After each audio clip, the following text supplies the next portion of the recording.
So that was just a little weird. Yeah, it says an error occurred on Facebook. This usually is temporary. Wait a moment and try again. It's the same thing. Mm-mm. So, and you gave them the Facebook link? Yeah, I can email them another one if you need me to. I mean, you can just tell them to go to A Healing Paradigm on YouTube. Okay. Or that YouTube link from our email address would be sufficient? Mm-hmm. Okay. Yep.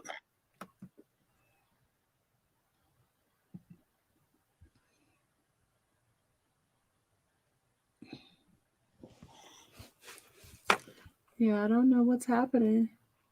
All right. I'm going to email them now. See, y'all, Dr. Maddox is famous. He got followers.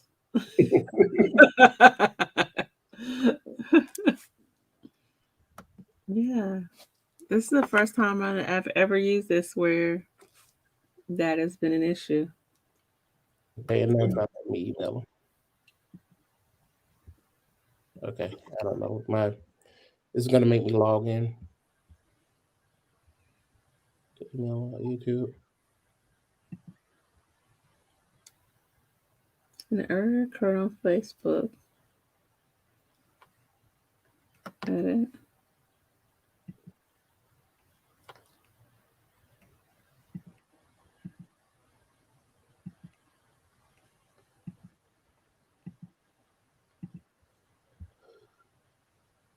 Okay. Sorry. You're fine.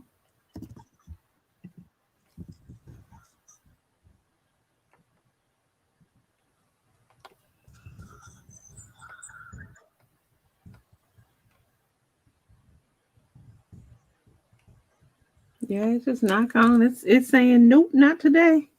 Oh. Not today. We're not going to Facebook today. We're not. It's just not gonna happen. All right. Well, Well, we can just talk without going to Facebook so people can see it on YouTube Live. yeah, no problem. I'm sending it to the students now so they'll have. Okay. I think it's going. Is it?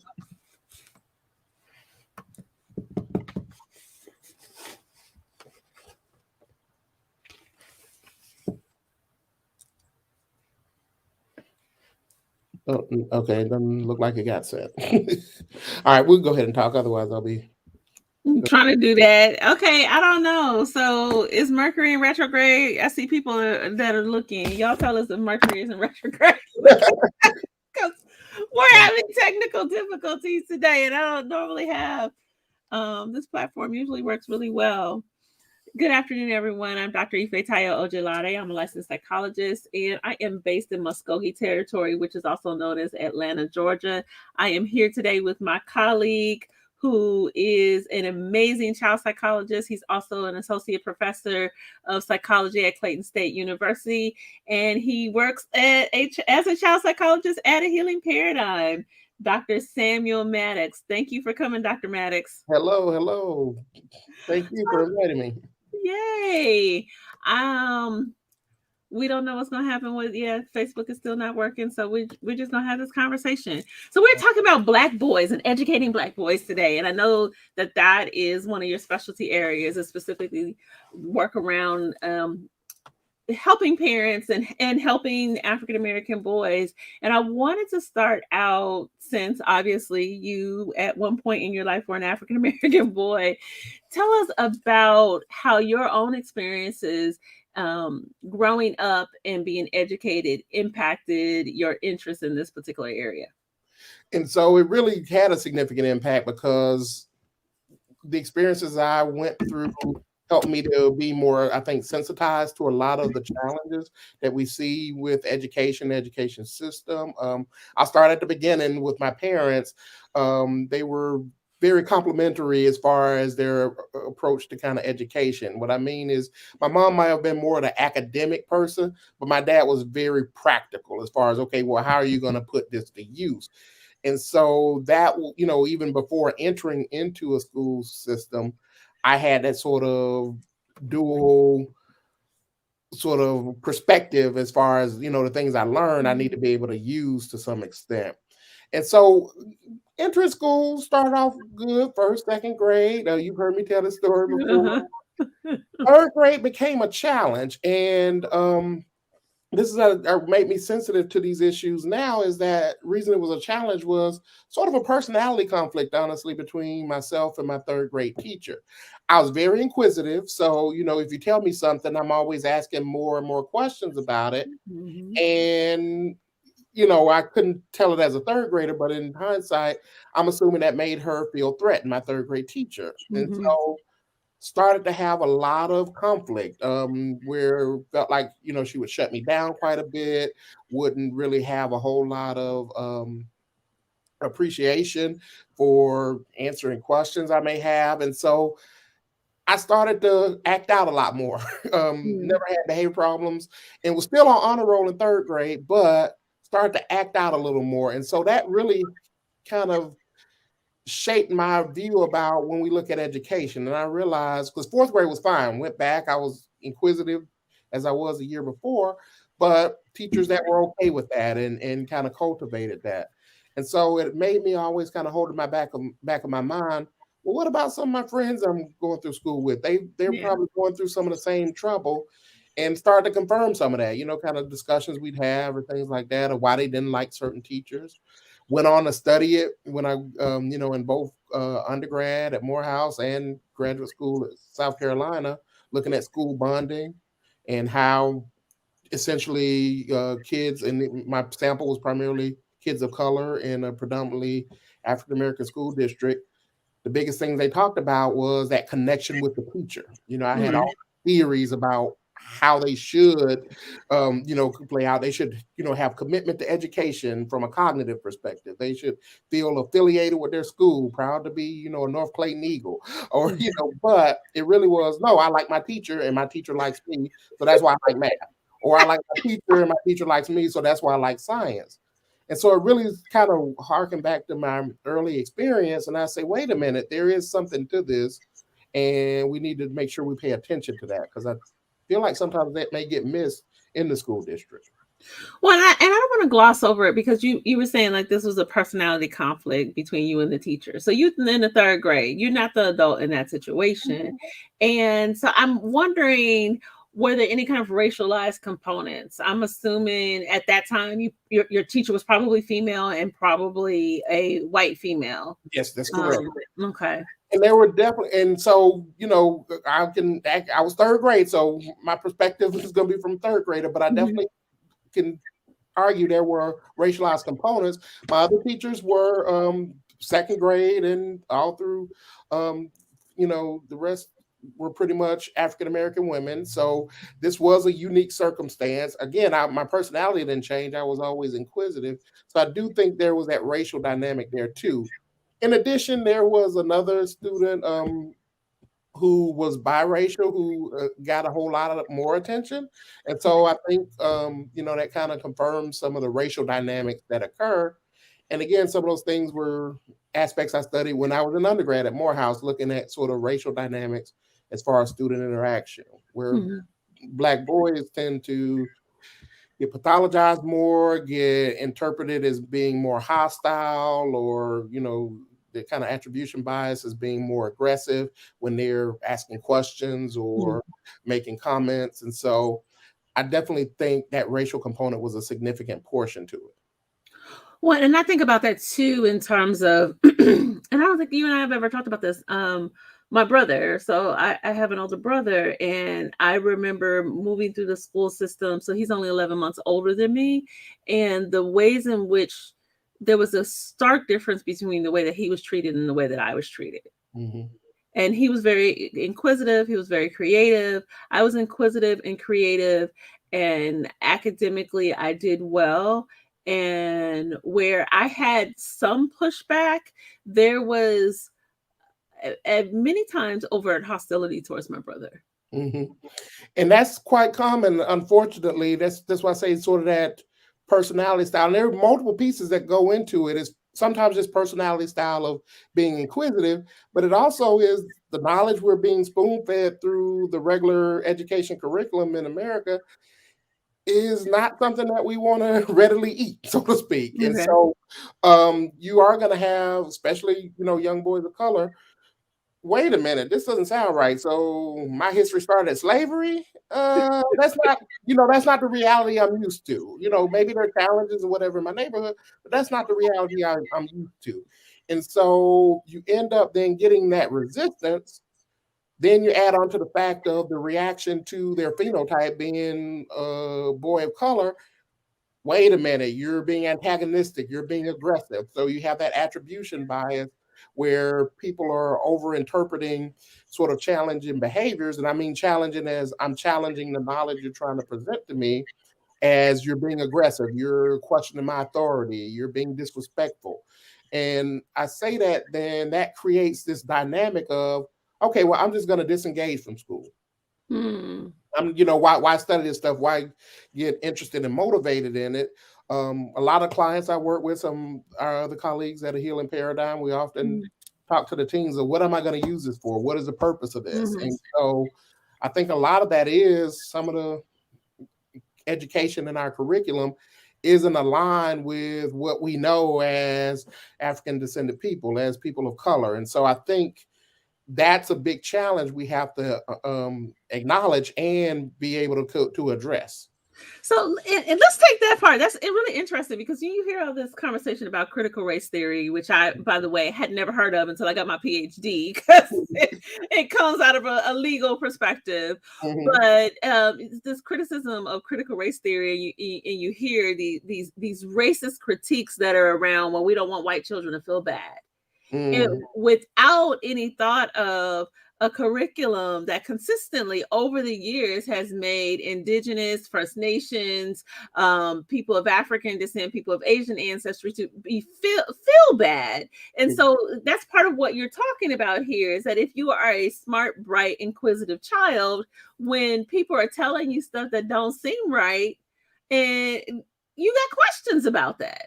And I would even argue, I'll take an issue with just saying even smart, bright, inquisitive, because I think what may happen is, I believe all kids are smart, bright, and inquisitive. I know we all have challenges in other areas, but I think what happens is, when I mentioned the personality wise, I don't know how to shut my mouth as well. So I'm a little bit more vocal. And I think that was sort of the dynamic. But like I was saying, my friends were kind of going through, like, why are we studying this? They weren't talking back to the teacher or questioning it. They were just disengaged, like, okay, this isn't important for me. And so I think you're absolutely right.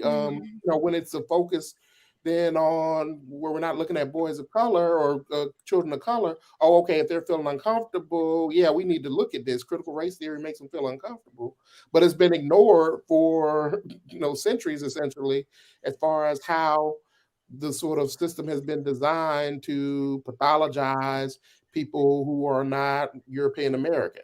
And so, go ahead. No, and I was going to say something. So I was thinking the other day, and I wish I remembered this teacher's name. So I had this white female teacher when I was in high school, and my grandfather was a history teacher. So he was a history teacher, had been a principal, a dean, had a school named after him. My granddaddy knew what the hell he was talking about. And so when it came to history, I mean, of course, I'm his granddaughter. He said stuff to me. And so he had this one book that he used to teach out of. And in that particular book, they talked about how talked about Lincoln's position on the Civil War, and that he was not fighting, he was not engaged in the Civil War in order to free enslaved Africans. It was to preserve the Union. And that was his original position. And so I remember reading that, and that was so different than anything that we had heard, because we always like, oh, well, Abraham Lincoln freed the slaves, and that's why they fought the Civil War. And that wasn't why the Civil War was fought. And so then I went into class and I said it to the teacher, and she, kind of got smart at me. And I'm, I read and I'm talking to my grandfather. So I took the book in, and child, I almost said some ugly words about that lady. And her nastiness, her overt racist nastiness, was a hostile pushback because I was challenging her knowledge. And I wasn't being mean. I she was telling me something that I knew wasn't true. Mm-hmm. And I think that that's what you're describing, is that Exactly. we have youth that are reading information or consuming information, and they have brains, and so they can think. And so then when they're challenging that information, sometimes they have teachers that are hostile to them as a result. And I have parents that grew up in the '60s, and my dad was very active in a lot of civil rights. Yes, civil rights. He, from Atlanta, so a lot of civil rights activities during the '60s. And so, I'm growing up hearing about this stuff, and then when I get to class, I ask some questions about it. Again, majority of my other teachers were open to it, open to discussing Mhm. it. It was just starting to bump heads in third grade, and Mhm. to the point. And I appreciate, because I know we're talking about educating boys of color. I appreciate honestly how my mom handled it. Mhm. And in fact, she intervened definitely on my behalf, but she didn't completely downgrade the teacher in the school. And I know, because if she had done that, then I would have just been off the chain even more. And so I think because when I'm working with parents, a lot of times I talk about you got to hit that balance. Yeah, you're Mhm. right, this teacher's out of order.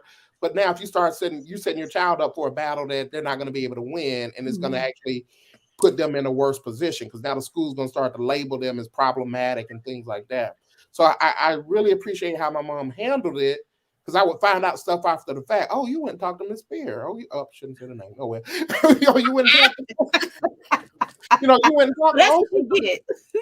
and so she was, addressing. Okay, look, you don't. I'll handle it. I'll speak to her.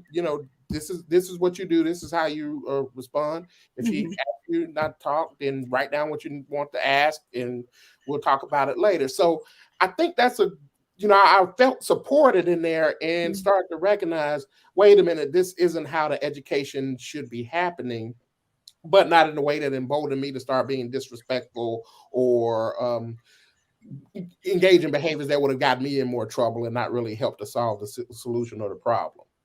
And that's actually one of the interesting things that I notice now, is that parents appropriately want to advocate for their child, but sometimes it encourages the problem. It inflames the situation. It does, and that's why I talk about that delicate dance. In my just blatant statement is, okay, you got to remember this is going to be the person with your child all day, Mhm. so you want to approach it from that standpoint. You can go in guns blazing and upset them, and you can even have the bravado of, oh wait, they better not do nothing to say nothing to my child, but they're going to be with your child all day, and there are Yeah. little microaggression things that they can do. You don't want your child subjected through that throughout that entire year or semester that they're with that teacher. So I always talk about deliberate approaches. My thing is, chain of commands are very, very good. You start going over people's heads and getting, complaints and things about them. Sometimes they're getting some things addressed that way. You start to see some changes and modifications in behaviors. I always believe in open communication. So no matter Mhm. what challenges people are bringing to the table, you know, um, I don't know what conversations my mother was having with the teacher, but I do know in later conversations, one of the things they always talk about, I taught my child to ask questions. And so that's what they're going to do. Explain to me how that is problematic or disrespectful. Did he ask it in a disrespectful tone? Did he interrupt class? Did he cut you? So they would tell me, okay, don't do it this way, but if you have a question. So that's why we got to the write it down at some point of, okay, you wrote it down and you wasn't a tone with it. It wasn't you interrupting. It was just a question you had. And so I think, again, just being deliberate, getting to know the teacher though is the first thing, because sometimes Mhm. everybody has their own trigger and personality style about how you approach them. But I think being deliberate on that is going to be very important as a parent when you're advocating for your child, because you don't want to make the situation worse, unfortunately. Now you're making me think. So I talked to my aunt a lot, and she was a second grade teacher for many years. I'm like, oh, I should have brought her into this conversation because Oh she yeah. always has an opinion about managing kids and what's appropriate and what's And I not. think that actually is good, because I don't want to villainize teachers. I'm talking about this one teacher in particular, but a Uh-huh. lot of teachers are invested. A lot of teachers Mm. are, I can think about the teachers who looked out for me. Mm. And other school staff. I wouldn't be where I am now. I'm gonna start another good name, Lillian and Carlton Jackson, wherever they may be now. The school guidance counselors got me, into Morehouse and was able to, hey, this is where you need to be. So there are teachers who are looking out for our Black boys. But for those who are not, or those who just may be misguided, I do think the parents are going to have to be very adamant about advocating for their child. But I don't want to villainize every teacher. I have family members also that are teachers that talk about some challenges that they experience. So, I do recognize that that is real. Yeah. Okay. So, question is there ever a time when you talk to parents and part of the conversation is, okay, I think you need to pull your child out of that classroom or pull your child out of that school? I've had that. Okay. Now, so I don't say school because that may have some financial consequences that I Okay. don't feel like I should dictate as their psychologist, therapist, counselor. Okay. So I never say, oh, go to a private school or switch schools because that could be problematic from a pocketbook standpoint. Uh-huh. But I do say this does not seem like, you've been trying, you've advocated for your child, you tried to communicate. That's why I talk about going over the head. This is not a good environment for your child to continue in. Keep documentation about how you tried to resolve it, how it's not been working, and your child needs to switch to another class. And so that I have advocated quite a bit when advocacy hasn't worked. Okay. Now, would you talk to? Okay, so you said you don't tell the parents like go, pull your kids out and go to a private school, but would you have conversations with parents about that if they were considering that? Absolutely. And I have, Okay. when we talk about private school, I actually talk about three main points that Okay. parents need to consider. First of all is academics. It's a Mhm. school, so you need to make sure, and whatever judgment is based on your personal values as a parent. Mhm. Are Mhm. you, look, I want my child cared for and loved. I can deal with the academics. I can kind of Mhm. take care of that at home if it's lacking in that area. The other part is social emotional development. So you Mhm. have some schools, academics. I don't care if you're stressed out. I don't care if you're taking Adderall to try to, keep up with the exam schedules. Okay, you need to look how are they addressing your child's social emotional health. Mhm. And then the other piece is cultural. Mhm. How is this going to be a cultural fit with your child? So the other pieces may be, academic, they're looking after your child's mental health, but there's a mismatch with your child's culture. So all those other things fall apart. Again, your child's not going to be engaged with the academic if they don't feel a cultural fit. The social emotional piece is going to be washed out by the fact that it's not culturally sensitive to their experiences. And so I tell parents to make sure all three of those things are in line with their child's values, the family's values, because otherwise they're going to have a frustrating experience there. If it's, hey, I'm real high on academics and you guys are just focusing on culture and social emotional stuff, I'm going to be mad they ain't learning their ABCs. If it's, hey, you drilling all this stuff into them, but I don't feel like you're really appreciating their culture, you're going to be upset about that actual transition for your child. So those are the three areas I always talk about when you're looking at private education for children of color. Part of what the stereotype I think historically has been, well, particularly I think in our generation and moving forward, is this idea that education that is in white spaces is better. And so sometimes you have folks that will move their children, even here in the Metro Atlanta, where you can have really good education that is in predominantly Black spaces, they will move their children to spaces where their child might be the only African American boy in the classroom or one of three or four. Mhm. Talk to me about your thoughts about that, particularly from a psychological standpoint for Black boys. So there's not a simple yes, this is better, no, this is Mhm. worse answer. It's really the dynamic, like you say. So if culturally I'm feeling isolated, those social emotional aspects are going to weigh on me more than any academic benefit.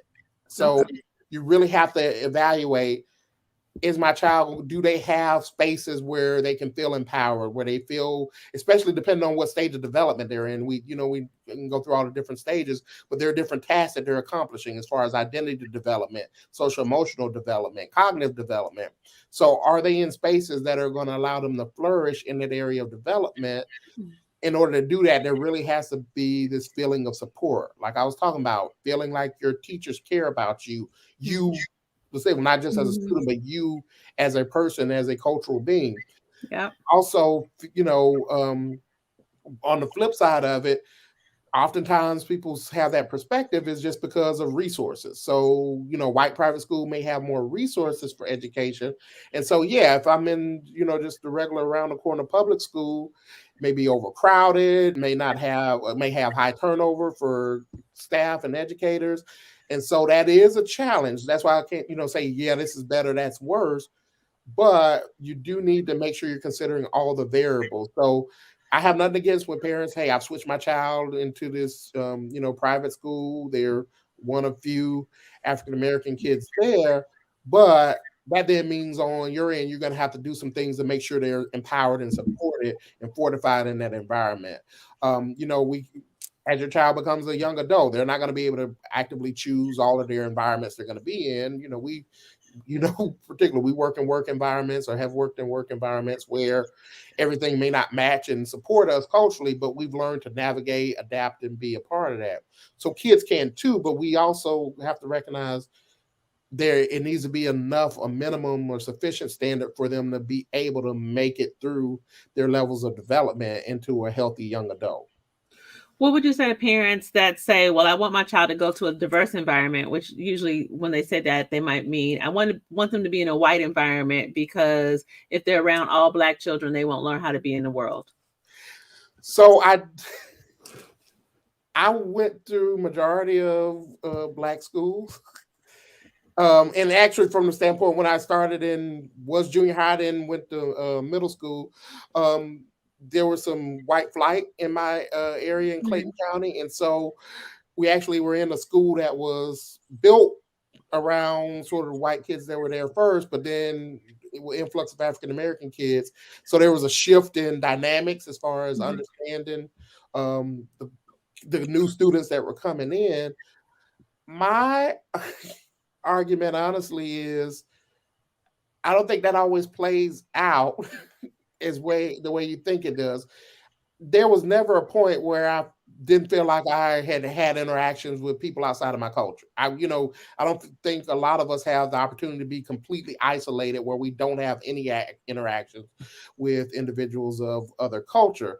So I was able to do that. I was able, even vicariously, my parents and who they interacted with, and kind of hearing some of the things that they were doing or going to visit them in their places of employment, being able to see I have to code switch. I have to behave differently. I have to do the. So I think you learn that without having to be in a environment where you have kids of that background.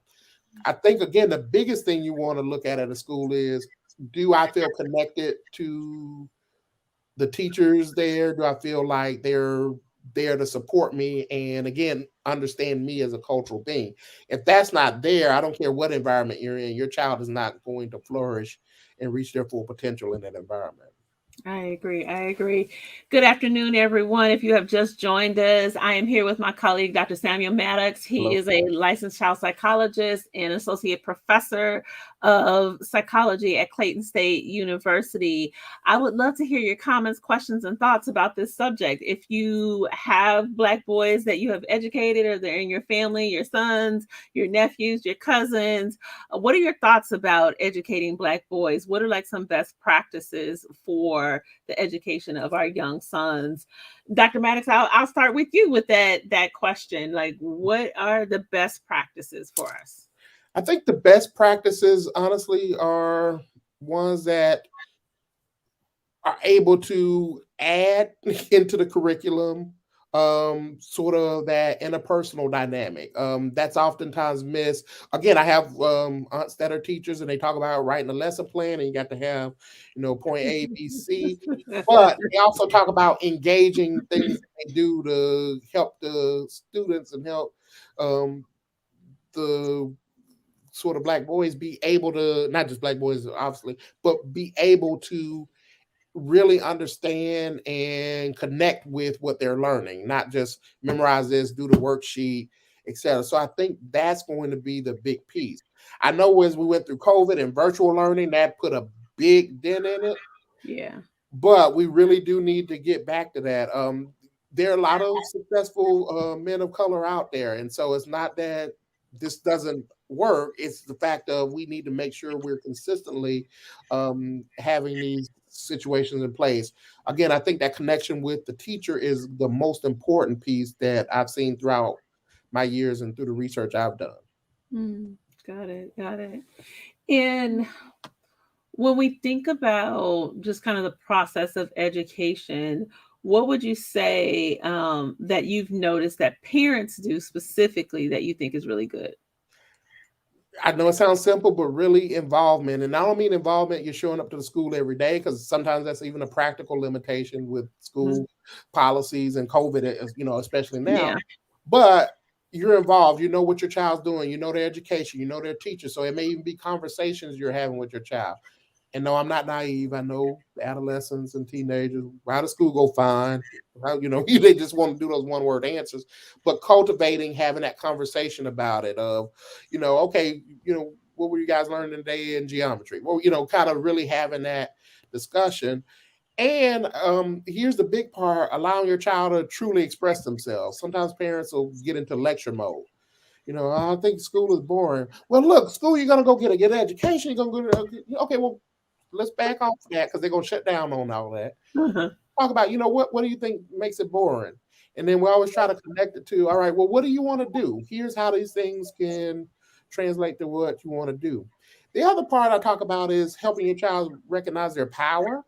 So if you're Mm. sitting in the class and you're bored, ask questions. Get the teacher get to discuss it related to things that you're interested in. Bring up, I love that. I know some of my students are online here. That's why I really like if you ask a question and we can link some of these things we're talking about in psychology to something you're experiencing in everyday life. Honestly, no matter what the subject, there's some relation to the things that you're going through everyday life. Even though kids say we'll never use this, you're learning it because it is stuff that applies to everyday life that you will use. So I always talk to parents of kind of empowering your child to ask questions or um, really get into the material. Now that's going to also be on the teacher, because communication is a Mhm. two-way street. And so if you have that teacher, know the curriculum says we need to do this, and I can't really ask no questions outside of that, that's where you want to start to have some conversations.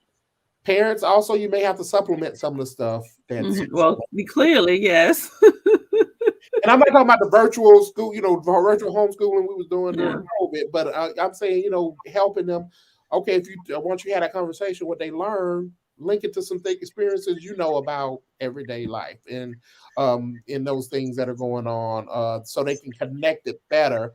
That I think will help overcome that. Okay, this curriculum really isn't for people of color piece, because they'll then start to get some culturally relevant pieces added in, but also help increase that motivation in for school. So I have two thoughts about that. Michael Thompson said placing a plethora of famous and world-changing figures outside of music and sports. I agree with you, Michael, that Uh-huh. the child can relate to in order to create an image of success to chase. I love that comment because I do think that it's important for children to see images of people that look like them, that are successful, that go beyond, like you said, the sports and the music Mhm. realm. Absolutely. And I think really having them actively engaged, because you have, Mhm. I came by, shook hands, took photos, and left. Sometimes that's not there. Versus, I think about like some of the mentoring programs where you have, people in the community actively involved on a regular basis. So there was a program I was in high school. We went out to lunch once a month with Oh. a major figure, in the community. Now, and it may be a different person, it may not be the same person each month, Mhm. but we always went out to lunch with somebody who was a major figure, made you feel important, really Yeah. people look like you out in the community. So I Mhm. think Mr. Thompson, one of my students, um, very good point as far as making sure that there's that exposure there. And again, parents can do that too. So it's not just on Mhm. the school. Parents can do that, having your child exposed to those. When I even say celebrities, I think local sort of celebrities, people who are doing well, but local. That way, it doesn't seem like this disconnect of, yeah, I ain't gonna be, uh, Yeah. this person here because that they way far off. But wait a minute, I can see the businessman down Mhm. the street doing well, and I can do that. Right, right. One of the things that I used to do with my girls, when we traveled, we would have conversations. So we could be traveling, we could be in Turkey, we could be in Panama. for folks that are able to do that with their children. And then we would kind of make these global connections, think about how it relates to people of African descent, look at the experiences of the indigenous folks there, thinking about global white supremacy and its impact on the community that we were in. When we were in Turkey, we were talking about the Ottoman Empire. So, like, having all of these conversations, even now, I mean, my children are adults, but I was watching a series with my daughter, and it's interesting to kind of see the results of it. So, we're watching a series about the Roman Empire, and she's worse than me now. So, like, she's looking at the series and she's got this kind of running commentary, and the commentary relates back to thinking about how these things relate to people of African descent. Oh, I can see this way of, the Romans enslaving their own people. So, of course, then they would kind of be on the forefront of enslaving people of African descent. And so I'm like, yes. And I want to piggyback off of that. So growing up, didn't have a whole lot of opportunity to travel for financial reasons, but one of the things, the exact same thing was happening. My dad was very vocal on, so we were having conversations about what I was learning in school. And the conversation always sticks out to me was how Reagan was this guru we were learning about in history. But when I to my dad, you bet I say Reagan in front, Ronald Reagan, the president, in front of my dad.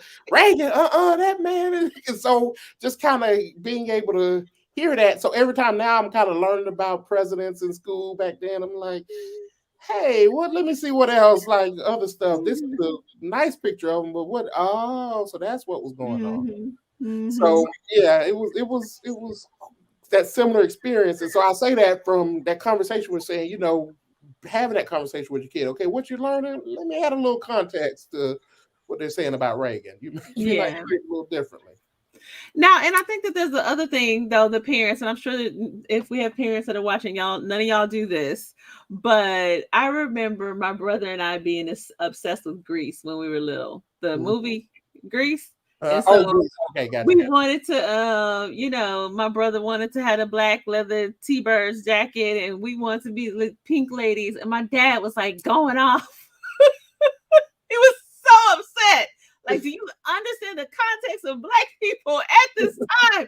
Why are you trying to emulate those people? He was so mad about that. And now, as an adult, I can understand why my dad was upset. But all I heard was yelling at the time. All we cared about was that little pink jacket. I just wanted the pink jacket. That's all I cared about. And so I think it's important also with parents, when you are providing context, to provide that context in a loving way. Like, don't yell at your kids because they don't understand the context of why you're upset about stuff. That is true. And kind of what I was saying before of, not jumping into that lecture automatically or it's going to make the kid shut down. You do have to approach it. And I never try to be arrogant and say, I can tell you better how to approach your kids than you're their parent. But, just be aware. You know what'll make your kids shut down. You know which ways to come at them to keep them in the conversation. Definitely utilize that approach when you're having these conversations with them, because ultimately you want them to be able to hear this. You want them to be able to have that other perspective, because I don't have a lot of faith that just the school system curriculum itself automatically is going to deliver that. Okay. Now I kind of want to shift gears, and I'm curious, for those that are watching, what are your thoughts about this? So, what are your thoughts, Dr. Maddox, about skipping kids? Allowing kids to skip grades. Wait, before you say anything, okay. I'm interested in the audience too. You guys put it in the chat. No, it's okay. Put it in the chat. Like, what are your thoughts? Say thumbs up, thumbs down in terms of you have an African American boy that is in elementary school. He's doing well in school. Should he be skipped to the next grade? So I'd be interested in seeing what you all say. But you jump in, Dr. Maddox. And I won't spoil any of their responses because I'm actually all over the place with it for a couple of reasons. I unknowingly skipped kindergarten because when I first started school, because of preschool I was in, I started in first grade. So I didn't know, and plus my birthday, where it fell, was amenable to doing that. But I was supposed to be in one kindergarten, and they started me in first grade. Didn't really have any problems or adjustment there. But I also knew people who did what I would call a legitimate skip, and they experienced some of my friends experienced some major problems. Kind of okay, now they were proud of it, but then some kind of social problems where all right, now I'm in there with kids that are older than me, or and I'm getting bullied sometimes or teased, or it didn't feel like that same environment. Socially, they're missing their friends that they were with for a couple of grades already. Mhm. So that it was that part of it. But then in high school, you were taking classes. It wasn't just based on your freshman, sophomore. So Mhm. if you took algebra one, you go to algebra two. So Mhm. whoever, if you didn't pass algebra two, you went and took it again. So we had a diverse group, and I remember honestly, I made some really good friends and had some kind of really good mentors from the senior year, seniors who were in some of those classes. So I do feel like there's some benefit there if it's the right combination of kids. Again, if it's kids who feel insecure about it and they're going to tease or bully you, it creates problems. And honestly, don't know if there is a big academic benefit. The research doesn't show that it's very huge academic benefit of Okay.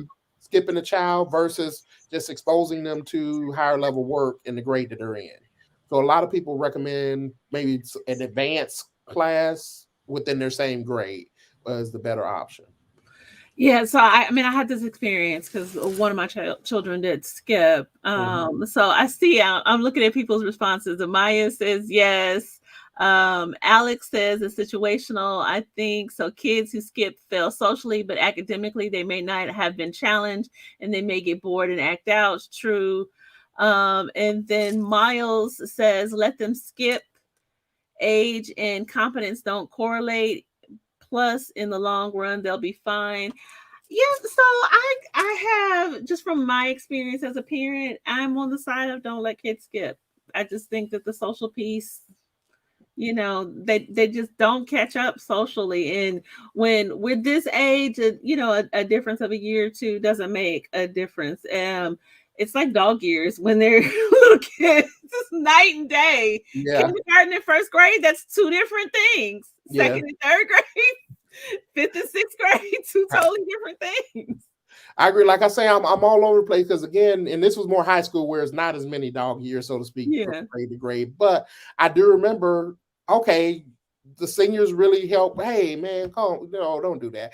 So good mentoring guidance. I never would have probably connected with them if we weren't in that class together. And it wasn't like seniors who were just failing. It was more of because it was math, so not everybody feels good at math, so they Yeah. were taking sort of I was in advanced math and they were taking kind of the math that was on level with them or maybe a Mhm. year behind or whatever. Right. So it wasn't like, oh, okay, we got kids who are failing and they're in there influencing. So again, I'm all over the place, and I go back to thinking about all of those aspects. So academically and socially, are there other ways to achieve this? Can I help my child get more academic stimulation? I don't think any teacher is opposed. Well, I can't say any, but many teachers are okay with kind of providing additional academic stimulation for children, additional work, so that the child's not bored. And so I think that could be an option instead of the actual skipping. Yeah.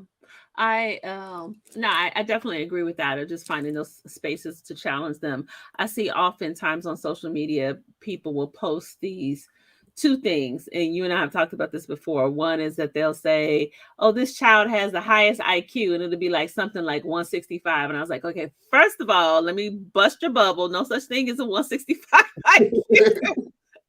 So that's fake news. It's made up. That's Hmm. number one. But number two, then I'll see like a 14-year-old that goes to Georgia Tech or MIT or something like that. And I'm never excited about those things.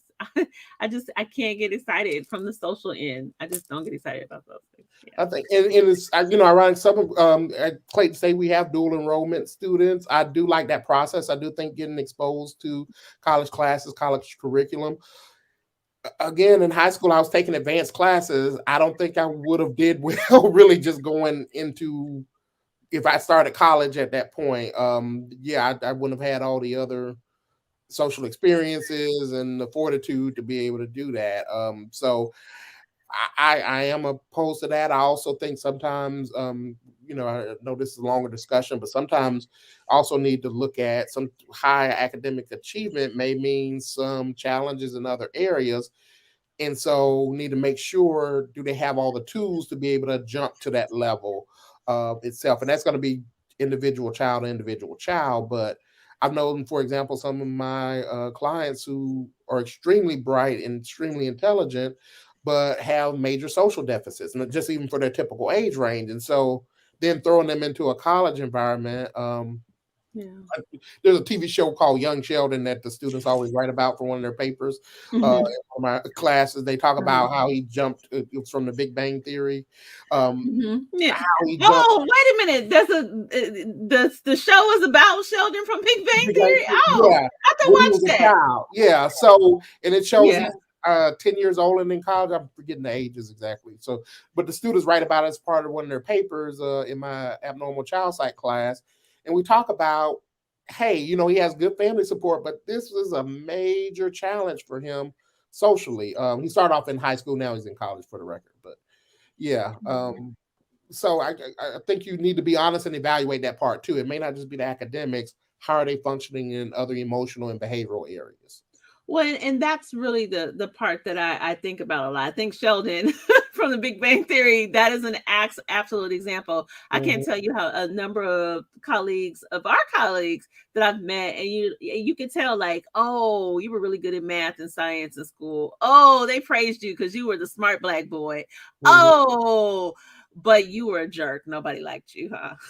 Those social and interpersonal, and that's always like, because it does hurt my heart. I know as a parent, wow, my child's brilliant, but you still have to be honest about if there are those other challenges that are really going to cause them problems. And I say that because we really need to, when we talk about educating, we are educating the whole child whether we want to or not. And so we have to Mhm. consider those social emotional pieces. Yeah, you can count, you can read, but we need to include those social emotional pieces as far as a true view or perspective on education.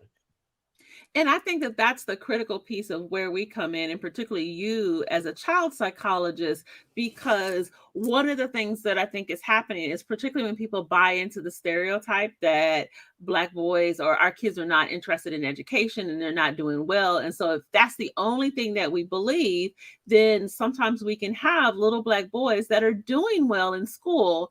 Mhm, And so they get consistently praised for doing well academically, and then the social emotional piece, like you said, that piece gets ignored or overlooked if mhm. there's deficits there, and those Right. deficits can have a long-term impact.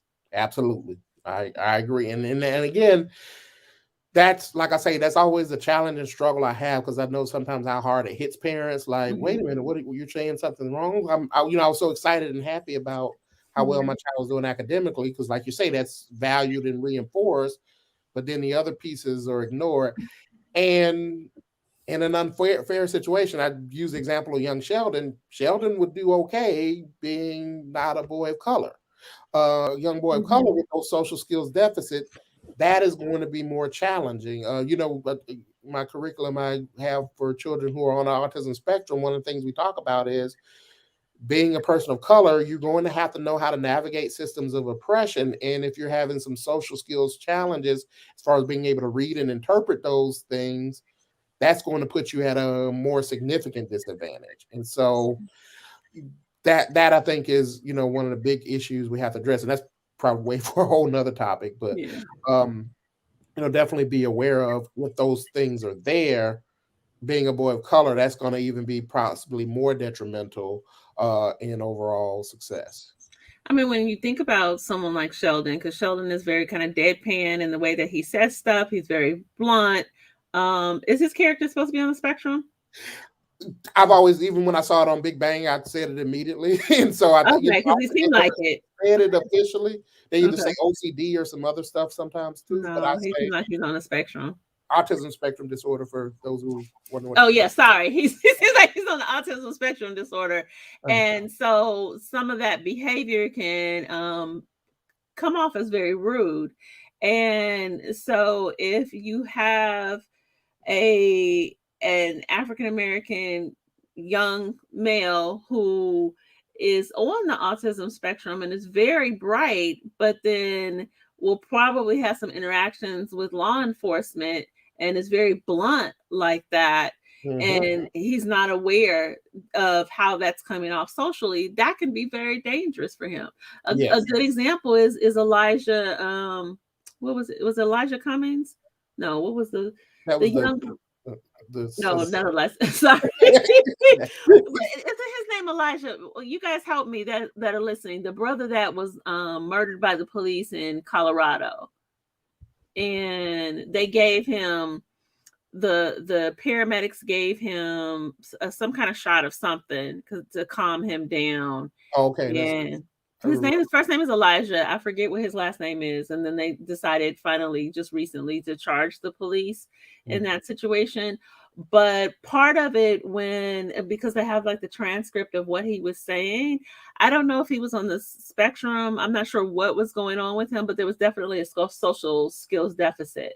Mm-hmm. And it was really interesting because anybody that has their empathy intact could tell that there's something wrong there in terms of his social skills, but they were very hostile to him. And I think it's an example of what can happen. Yeah. And and I use as an example. I know we only have a few more minutes, but on the spectrum or just in general, I think it's a big challenge with kids in those environments with law enforcement. Mhm. I think I told you before the example of when I'd set off my alarm by mistake. I was halfway down the street when I got the call, so I turned back around, and Mhm. the police had actually showed up by the time I was coming out of my garage. So opening the garage, I see an officer standing, and I see him put his hand on his gun. Within milliseconds, I'm like, he's responding to the emergency call. He thinks I broke in. He thinks he's in danger. Let me try to defuse this. I was on my way to a healing paradigm, and I remember driving once, diffuse the situation. Drove. I was like, if that was one of my clients, I don't know if they would have known how to respond as a child, or people Mhm. who maybe have social or cognitive or emotional disability. They may have started freaking out, which would have got the officer scared. So I think about that not just on the spectrum, but just in general. Not only do we have to have social skills, we have to actually have a higher level of social skills to be able to navigate the system of oppression. So, linking back to education, it's not just the academics. That social Yeah. emotional piece, that cultural piece, has to be there because sometimes it's a matter of survival. Yes, it can be a matter of life and death. Okay, I'm gonna give you the last question. Sue, it says Sue the Real. Mhm. She says, amazing talk. Thank you, Sue. It says, how can we educate young people about pornography and what are the impacts on their construction? I don't know if maybe psychological construction. I think this is a good question for boys and the access to pornography they have now. Well, boys, and I don't sleep. Also, girls, Oh, because girls too. it Yeah, yeah, get, yeah. No, I'm and I clear. say that because it becomes a reinforcing cycle. Boys want to know what girls like. Girls want to know what boys like, and so they start feeding each other. Like, well, yeah, even though it's uncomfortable, okay, you seem to like it, or people are telling me that you're going to like this, so I'm going to go along with it. I really didn't like it. It Mhm. makes me uncomfortable, but you seem to be okay with it, so I'm going. So it becomes a cycle with boys and girls. With this, it is very problematic in the fact of it creates this sort of relationship, intimacy dynamic, and children are going to think it's real. So when And they're it's not. watching it, it is absolutely not real. And so what happens is, though they believe that's how a relationship should work, when they're in their young relationships or little boyfriend girlfriend, they will actually try to play those things out, and it's become much more serious now. So the answer to it I can't do in a minute, but definitely need to monitor. I know kids are savvy, so as soon as you figure out how to monitor something, they figure a way around it. But we definitely need to be diligent on it because it really is becoming a big issue. In the fact of, I've been talking to quite a few clients sending inappropriate pictures to each other, and Mhm. you talk to them again. I didn't want to do it, but I thought that's what the other person wanted. And it's like, but that's Mhm. what we're supposed to do as kids. So they're kind of getting that message, and pornography is continuing to send that. So we need to be very diligent. I do think we need better legislation about it, honestly, because I don't think we just need to leave it in the hands of parents to solve all of it. We need better legislation that kids will not be able to get access to it. Don't know how to do that, and we can't do it in a minute, but definitely a big issue. That and the final note is also when your kids are gaming, monitoring them on the gaming aspect, because you and I have talked about Yes. this, because you have lots of folks that are in the gaming aspects that are accessing kids, that are adults that are pretending like being kids, and there's a lot of racialized name calling and hostility that is happening in those gaming environments. So And probably you monitoring, don't even have to pretend to be a kid. You can acknowledge you're an adult and still be interacting with interacting with kids. multiplayer. It's a multiplayer online game, so yeah. You know, I mean, you Now, can accurately identify it. It doesn't block, oh, you can't play this game with a 13-year-old because you're playing a video game. But now what you're saying is, I'm also chatting and saying things in that game, so that becomes problematic. I didn't realize that piece. I thought that they were only playing with kids. Okay, so that tells you we need a whole other conversation about this, because that part is really serious, and the stuff that kids are experiencing. On that note, Dr. Maddox, thank you so much for coming Thank on you and having all. this conversation with me. Thank you so much. Thank you for inviting me, Dr. Ojelade. And if you are one of Dr. Maddox's students, thank you for showing up here today. And thank you for all the energy and the comments that people have made. We hang out here on Fridays. This is actually my last one for the year. So we Ended will. on a good note. Yeah, we are ending on a good note. We had a good conversation today. So we will be back again next year in 2022 at the beginning of the year. We will be here on Fridays. You guys take care. Thank you. Bye-bye.